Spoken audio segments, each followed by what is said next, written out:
Today I wanted to answer the question that I came across on the Boglehead forums.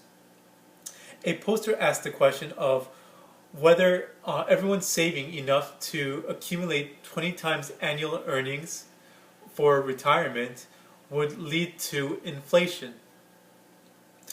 The sense that I got on the forums was that the majority agreed that this would lead to rampant inflation. Now, I want to address this question with both a short answer and a long answer. So, the short answer is no. Everyone starting to accumulate or increasing their retirement savings would not lead to rampant inflation necessarily. That's the short answer. The long answer is that you need to understand the fundamentals of inflation, deflation, and the drivers of such. So let's first define inflation and deflation.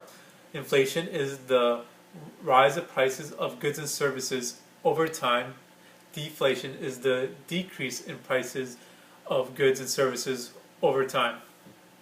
Okay, so now with that out of the way, we need to identify what are the drivers, what causes inflation and deflation. So there are two main principal drivers of inflation.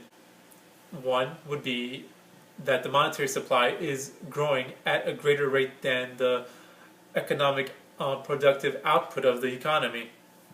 So if the monetary supply is growing at a greater rate than the economic output of the economy, that would lead to inflation.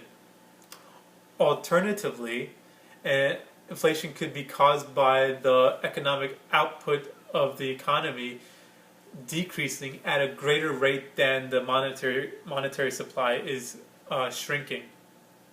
So either one of these would drive inflation. So from this you can extrapolate and see that inflation can be occurring in times of economic growth and economic recession. And the same is true for deflation, except with the opposite effects. Okay, so now that we understand what inflation and deflation is and what are the drivers to inflation and deflation, we can now use those items to analyze the scenario that we have regarding whether everyone across America increasing their savings rates for retirement and whether this would lead to inflation. So first we need to identify what would be the immediate effects of everyone increasing their savings rate.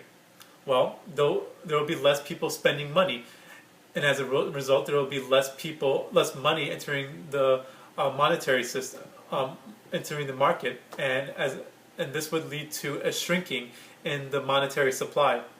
So the immediate effect of everyone increasing their retirement savings would be actually deflation, not inflation. It will be the opposite effect. So immediately there will be deflation, and the deflation will eventually subside as the economy enters into a new equilibrium point, at which point it will stabilize. So now we have to look at the downstream effects. What will occur once folks start to draw down on their retirement savings? Will there be inflation then? And my answer to that is probably not, but it depends. Now, what will depend on is multiple factors. But first we need to identify, are folks going to be spending more money once they retire than when they were working? And the answer to this is usually no. Studies have shown that retirees actually usually spend less money when they were working due to multiple factors, including less need to purchase clothes for work, and less commuting costs, and downsizing of their lives. There may be less need of a larger house, and they would downsize to a smaller house or an apartment living arrangement. So Folks usually spend less as they retire, and as the years progress through their retirement, they continue to decrease the amount that they spend until the last years of their life, where there is an increase in medical spending. So, people retiring does not, in of itself, cause inflation. There is not an increase in spending. But the other factor we need to analyze now is the productivity loss.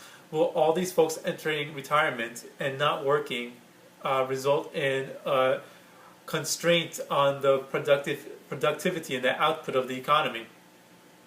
Well, this will depend on certain situations that are transpiring within the overall political, economic landscape, and social landscape. So you need to identify, is the replacement rate for laborers higher than the retirement rate? Are there more workers entering the workforce than there are workers exiting it for retirement purposes? That's one factor. So what would be leading to an increasing in the labor force in the face of folks retiring is if the birth rate is higher than the death rate, if there's an adequate replacement rate for the labor supply.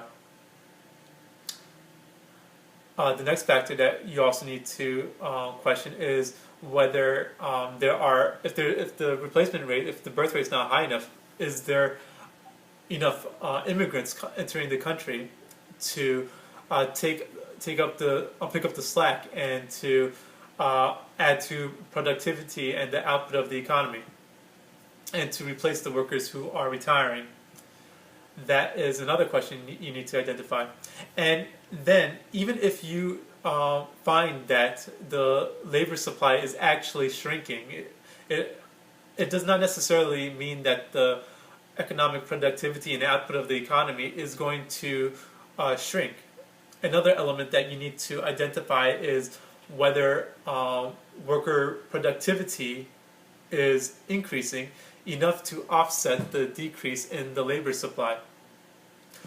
Employee productivity has been increasing since pretty much the dawn of time, since the dawn of mankind. So it can be expected that worker productivity is going to continue to increase going forward. There is some debate as to what will be the rate of increase. Will the rate of increase decrease, or will it continue to increase? That is something that can be left open for debate. But for the time being, it does not appear that everyone accumulating 20 times their earnings, their annual earnings, and being able to retire would lead to inflation. The effects would be immediately deflation, followed with stabilization.